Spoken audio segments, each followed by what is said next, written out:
Gries for development economics and global growth at the University of Paderborn in Germany.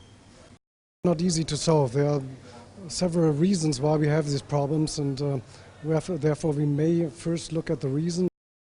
There may be also strategies for solving them.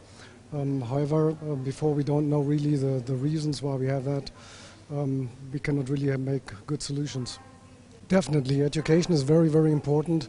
It is also important if you look at the channels, how these violence is spread verbally. If you look at the internet, for example, I think it is much more easy to stop the recruitment of fighters or the recruitment of people who radicalize via looking at the internet, looking at the recruitment channels, instead of only looking at military. There may be some military needs, but before military there are lots of other things we can do, and one major thing is looking at the channel recruitment. In my view, military actions may be necessary at some stage, and maybe not to avoid, but in the first place there should be something like a talk, and there should be something like the recruitment channels and then the reasons why we have these kind of radicalization.